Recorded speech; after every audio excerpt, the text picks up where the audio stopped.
그럼 아킬레우스는 언젠가 200m를 가겠죠. 왜냐면 무한히 걸어가니까. 아킬레스는 가는 거를.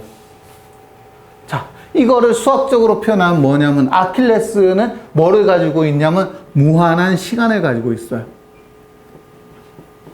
그런데 위에 있는 거는 뭐냐면 유한한 거리예요. 자, 그러면 무한한 시간 동안 유한한 거리를 못 갈까요? 당연히 갈 수가 있죠. 무한히 가니까. 왜? 근데 저기 이거 시간이 유한하다고 가잖아요. 예? 왜 무한한 시간이 필요한지를 모르겠어요. 아니, 여기서 중요한 거는, 그러니까 무한하다는 의미는 아킬레우스가 200m를 갈 수 있느냐 없느냐의 문제거든요. 200m를 가는 순간 얘는 거북이를 따라잡아요. 그럼 아킬레우스가 어떠한 속도로 가든 간에 거북이보다 빠르기만 한다면은 무한한 시간, 얘는 지금 100m, 50m, 25m를 했지만은 얘가 100m 갈 동안 얘가 95m 갈 수도 있고 100m 갈 동안 99m를 갈 수도 있잖아요. 얘가 아킬레우스가 거기보다 빠르기만 하면 되는가? 그렇게 한다면 아킬레우스한테 만약 무한한 시간이 주어진다면은 언젠가는 거북이가 가는 거리보다 더 많은 거리를 갈 수가 있게 되는 거다 이거죠. 자, 여기서 주어지는 게 뭐냐? 왜 무한한 시간이 주어지냐면 거리는 뭐 곱하기 뭐냐면 속력 곱하기 시간이죠. 근데 속력이 일정해. 그죠? 속력은 변하지 않아. 지금 이 전제 조건은 거북이가 뛰는 속력하고 아킬레우스가 뛰는 속력이 똑같다는 전제잖아요. 속력이 일정해. 그럼 시간이 만약에 무한히 곱해진다면 거리가 뭐가 되냐면 무한이 돼요. 그죠? 그러면 아킬레우스는 무한히 갈 수 있는 거예요. 그럼 이 무한히 갈 수 있기 때문에 유한한 거리밖에 못 가는 거북이를 제낄 수가 있는 거죠. 거북이도 무한히 갈 수 있는데. 아니요. 거북이는 지금 조건이 이렇게만 가는 거잖아요. 이게 제논의 역설의 전제잖아요. 가는 것들의 반만 간다고. 그러니까 아킬레우스가 100m 가는 거리까지 그동안 얘가 얼마큼 가고 아킬레우스가 얘를 쫓아갈 때까지 얘가 그만큼 가고 이렇게 조건을 주었잖아요. 거북이가 갈 수 있는 거리는 유한해요. 이 조건에 따라서 간다면은. 따라서 무한한 거리로 유한한 거리를 나누기 때문에 얘는 따라잡을 수 있는 거다 이거죠. 근데 이거를 수학적으로 증명하려면 저는 지금 이제 간단하게 설명하고 있는 거고 뭐냐면은 우리가 무언가를 무한히 더한다고 했을 때 무한히 더했을 때 무한한 게 있고 유한한 게 있어요. 이거를 셀 수 없는 무한과 셀 수 있는 무한이라고 얘기하는데 여기서 나오는 것처럼 거북이가 100m, 50m, 25m 이렇게 가는 경우에 이거는 셀 수 있는 무한이 돼요. 하지만 아킬레우스의 조건을 일정한 속력과 시간이라고 줬을 때 얘는 셀 수 없는 무한이 되는 거거든요. 그래서 셀 수 없는 무한과 셀 수 있는 무한을 나눌 때 우리가 흔히 착각하는 게 둘 다 무한해. 그럼 무한한 것과 무한한 것이면 결론이 안 날 거 아니야라고 생각하지만 사실은 날 수 있는 거죠. 이거 자체가. 이런 것도 예를 들어 셀 수 있는 것들끼리 결론이 나는데 뭐냐면은 어떤 애는 2m씩 가고 1초에 어떤 애 1초에 1m씩 간다고 생각해 보자고요. 그럼 처음에 2m 갈 때 1m, 4m 갈 때 2m고 8m 갈 때 4m고 16m 갈 때 8m고 이렇게 되겠죠. 30m 갈 때 16m 가고 그러면 얘는 무한히 계속 가서 그러니까 각각은 무한히 가지만은 둘 사이의 비율은 항상 1대2로 일정하게 유지가 되는 거잖아요.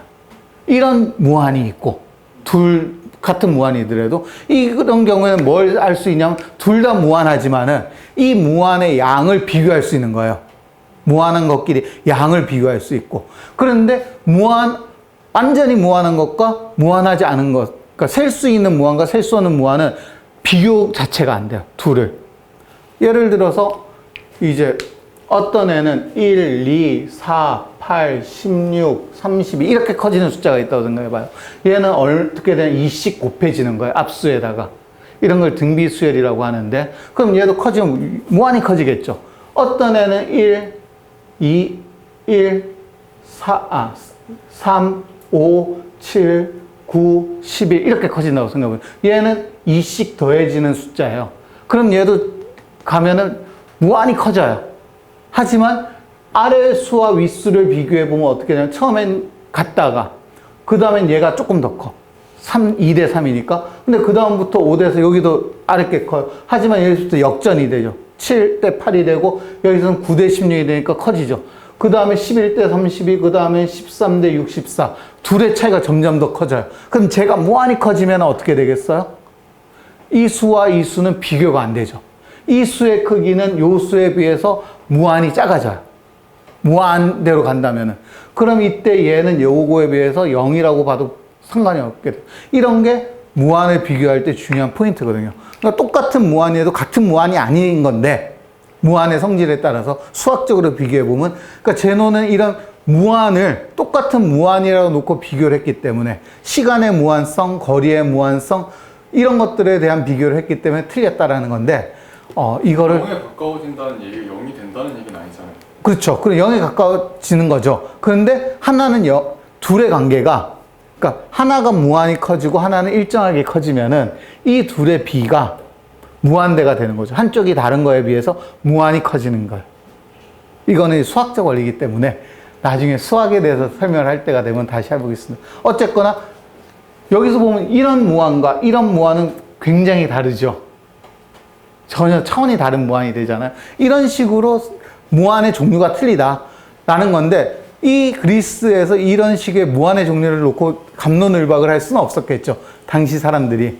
그래서 제논의 역설을 제대로 할 수가 없었어요. 반박을. 이 당시에. 그래서 아무도 반박을 하지 못했어요. 야, 진짜 그런 줄 알아? 화살이 날아가면 날아가는 게 어떻게 정지해? 막 이런 얘기를 했을 뿐이지, 실제로 제논이 했던 얘기를 반박할 수가 없었어요. 그리고 이 중에 또 하나의 문제는 뭐냐면 시간의 성질인데, 그러니까 우리는 아까 선을 추상화시켜서 쪼개다 보면 점으로 된다라고 얘기했는데, 시간도 쪼개다 보면 순간이 될 거야 라고 제논은 얘기를 해요.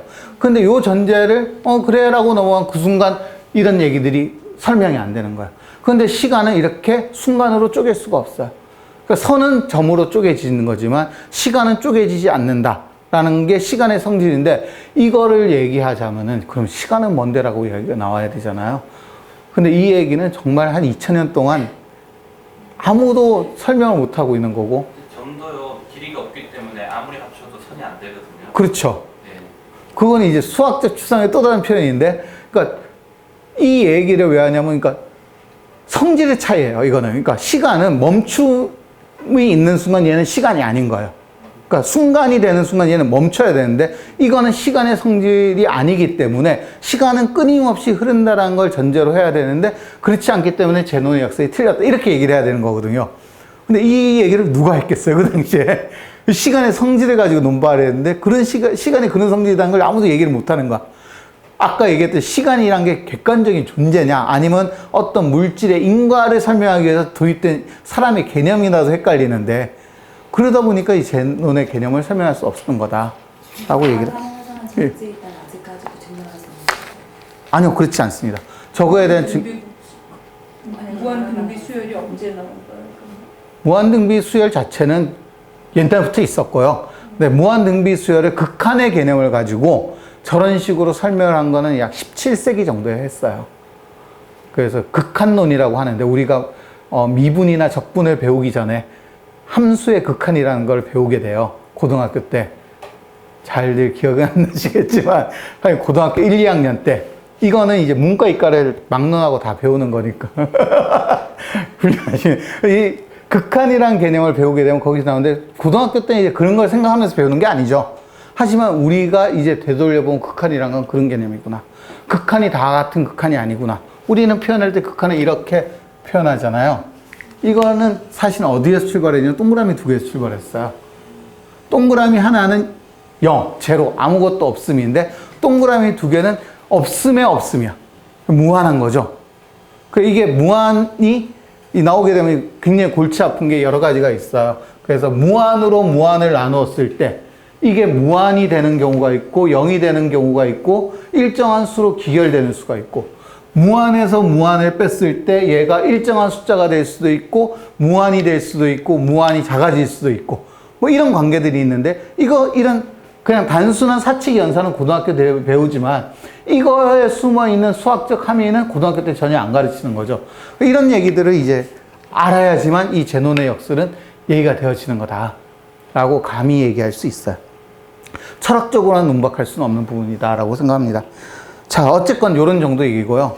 그 다음에 이 제논 다음에 멜리소스라는 사람이 나오는데 이 사람은 엘레아 출신이 아니에요. 누구냐면 사모사. 사모사 하면 누가 기억나시죠? 아까 누구? 피타고라스. 그 섬인데 이제 한참 뒤니까 이 사모사가 아테네랑 전쟁이 붙는데 그때 전쟁에 사모사 쪽에 참가했던 그 해군 사령관 중에 하나는 제독이었어요. 그 해군 제독이면서 철학자이기도 했는데 제논보다 조금 나이가 어린 정도가 될 거예요. 그래서 어떤 사람은 아까 쓴 것처럼 제논의 제자다라는 사람도 있고 그렇지 않고 제논과 멜리소스가 나이 차는 좀 나도 둘 다 파르메니데스의 동일한 제자다 이렇게 주장을 하기도 하는데 뭐 별로 중요하진 않고요. 근데 제가 이렇게 써놓은 것은 이 파르메니데스 쪽에서 나오고 있는 그 세계관에 대해서 굉장히 잘 요약을 했어요. 어떤 것이 존재한다면 그것은 영원하다. 왜냐하면 무에서 태어날 수 없기 때문이다.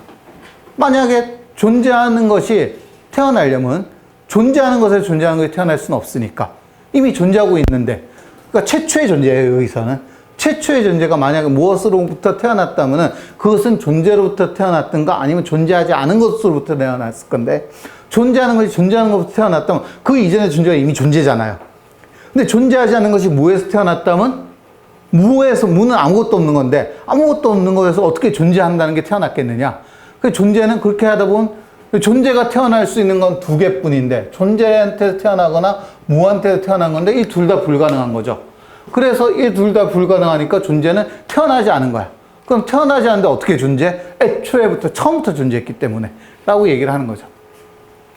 그리고 만약에 그것이 영원하다면 그것은 무한하다. 왜냐하면 시작도 끝도 없기 때문에 이건 시간적 무한함을 얘기하는 거죠. 그러니까 존재가 소멸한다면 무가 되는 건데 근데 존재라는 게 무가 된다면 무로 되는 과정에서 뭔가가 새로 생겨나야 되는데 아까 무에서는 존재가 생겨날 수 없다고 했으니까 존재가 소멸할 수 없다 뭐 이런 얘기인데 복잡하니까 넘어가면은 시작도 끝도 없이 영원하다 무한하다. 근데 여기서 무한함은 공간적 무한함이 아니라 시간적 무한함이겠죠. 만약 그것이 영원하고 무한하다면 그것은 유일하다. 왜냐하면 그것이 둘이라면은 하나가 다른 하나의 한계가 될 것이기 때문이다 라고 나오는데 여기서 살짝 헷갈려 하는 거죠. 왜냐하면 시간적 무한함과 공간적 무한함을 그냥 무한함이란 하나로 퉁치는 느낌이에요.